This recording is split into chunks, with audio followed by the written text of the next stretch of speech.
حضرت ہود علیہ السلام کا تعلق قدیم قوم عاد سے تھا، جو حضرت نوح علیہ السلام کی طوفان کے بعد زمین پر سب سے طاقتور اور خوشحال قوم تھی۔ یمن اور عمان کے درمیان کے علاقے میں آباد تھی۔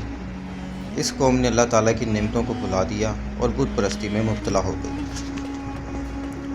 قوم عاد کے لوگ دنیا کے سب سے اونچے قد و قدامت کے مالک تھے۔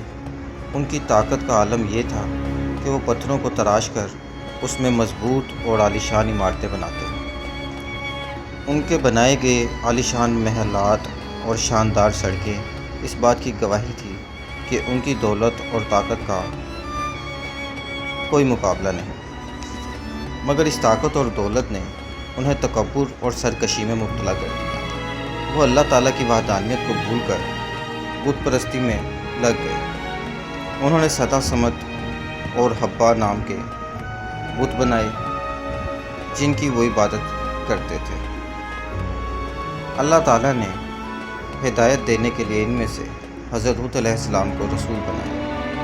حضرت ہود علیہ السلام نے اپنی قوم کو سمجھایا، اے میری قوم، صرف اللہ کی عبادت کرو، اس کے سوا تمہارا کوئی معبود نہیں۔ تم پر اللہ کا کتنا بڑا کرم ہے کہ اس نے تمہیں زمین پر اتنا طاقت اور دولت عطا کیا ہے کہ میری بات مان لو اور اس سرکشی سے باز آ جاؤ۔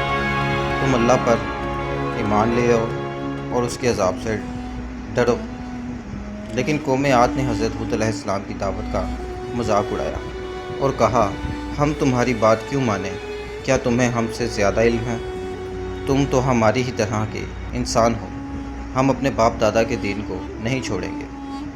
قوم عاد کے سرداروں نے حضرت ہود علیہ السلام پر جھوٹ کا الزام لگایا اور کہا، ہم تو سوچتے ہیں کہ تم پر ہمارے معبودوں نے کوئی جادو کر دیا ہے جسے تم عجیب عجیب باتیں کر رہے ہو۔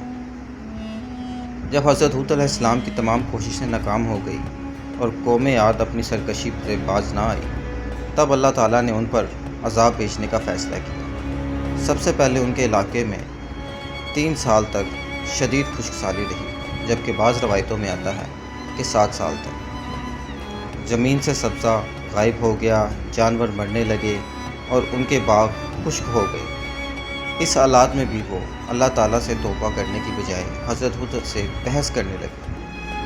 آخر کار ایک دن انہوں نے آسمان میں ایک گھنے بادل کو دیکھا جو ان کی طرف آ رہا تھا، تو وہ خوش ہو گئے کہ اب بارش ہوگی۔ لیکن حضرت ہود علیہ السلام نے انہیں تنبیہ کی، یہ وہ بادل نہیں جس کا تم انتظار کر رہے ہو، یہ عذاب کی آندھی ہے جسے اللہ نے تم پر بھیجا ہے۔